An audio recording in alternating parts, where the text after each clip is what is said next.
बांग्लादेश के चुनाव में बड़ी धांधली, अमेरिका ने दे डाली चेतावनी। नमस्कार, टीवी9 भारतवर्ष देख रहे हैं आप, मैं हूं रन सुंदराल। बांग्लादेश में 12 फरवरी को आम चुनाव और रेफरेंडम होने वाले हैं। वोटिंग से महज 24 घंटे पहले अमेरिकी कांग्रेस में एक ब्रीफिंग हुई, जहां अमेरिकी सांसदों और एक्सपर्ट्स ने गंभीर चेतावनी दे दी है। उन्होंने कहा कि ये चुनाव ना तो स्वतंत्र हैं और ना ही निष्पक्ष हैं। मुख्य वजह बताई गई कि पूर्व प्रधानमंत्री शेख हसीना की पार्टी अवामी लीग को चुनाव लड़ने से पूरी तरह बाहर कर दिया गया है। ये briefing Rayburn house office building में हुई, जिसमें 100 से ज्यादा लोग शामिल हुए, जैसे कांग्रेस स्टाफ, राजनयिक, पत्रकार, प्रोफेसर और बांग्लादेशी हिंदू समुदाय के सदस्य। अब जो अमेरिकी सांसद और एक्सपर्ट्स थे, उन्होंने क्या कहा, आइए आपको बताते हैं। कांग्रेसमैन सुहास सुब्रमण्यम ने हिंदुओं पर बढ़ते हमले की बात की और कहा कि अवामी लीग को बाहर करने से चुनाव मूल रूप से दोषपूर्ण हो गया है, फॉल्स हो गया है और चुनाव को स्वतंत्र या निष्पक्ष नहीं कहा जा सकता। कांग्रेसमैन टॉम बेरेट ने धार्मिक हिंसा की निंदा की और नैतिक स्पष्टता की जरूरत बताई। Foreign policy expert Michael Rubin ने कहा कि धार्मिक स्वतंत्रता को लोकतंत्र के लिए कोयले की खदान में कैनरी उन्होंने इसे बताया।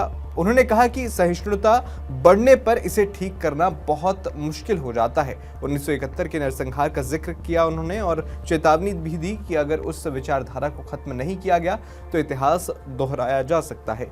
स्वतंत्र पत्रकार शुभो रॉय ने अंतर्राष्ट्रीय मीडिया कवरेज कम होने से सत्ता में बैठे लोगों को मनमानी करने की छूट मिल रही है, ऐसा उन्होंने आरोप लगाया।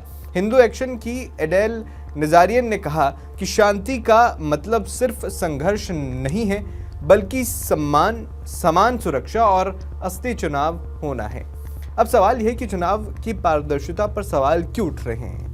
दरअसल अवामी लीग जैसी बड़ी पार्टी को प्रतिबंधित कर दिया गया है, चुनाव से बैन कर दिया गया है, जिससे लाखों समर्थकों को वोट देने का मौका नहीं मिल रहा। हिंदुओं पर हमले हुए हैं, भीड़ द्वारा हिंसा की गई है, लिंचिंग की गई है और अल्पसंख्यकों की सुरक्षा में कमी देखी जा सकती है। प्रेस की आज़ादी पर भी दबाव है, आलोचकों पर हिंसक हमले और लोगों को जबरन विस्थापित किया जा रहा है। 1971 के इतिहास को दोहराने का खतरा भी है, क्योंकि उस समय की हिंसा वाली विचारधारा अब भी लगाम नहीं लग सकी है उस पर। अंतर्राष्ट्रीय मीडिया कम होने से जवाबदेही कम हो रही है। अमेरिकी स्टेट डिपार्टमेंट ने अभी तक कोई आधिकारिक बयान तो नहीं दिया है कि चुनाव निष्पक्ष नहीं है, लेकिन कांग्रेस ब्रीफिंग में बायपार्टिसन यानी दोनों पार्टियों की तरफ से चिंता जताई गई है। अमेरिका ने पहले कहा कि वो किसी पक्ष का समर्थन नहीं करता और बांग्लादेशी लोगों का फैसला सम्मान करेगा।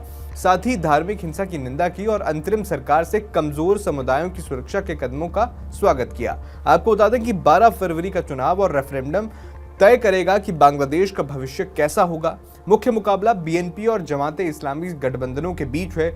यूनुस ने वादा किया है कि चुनाव के बाद सत्ता चुनी हुई सरकार को सौंप देंगे, लेकिन अल्पसंख्यकों की सुरक्षा, कानून व्यवस्था और राजनीतिक दबाव जैसे मुद्दे अभी भी बड़े चिंता का विषय बने हुए हैं। आपका इस पर क्या कहना है, हमें कमेंट बॉक्स में जरूर बताएं।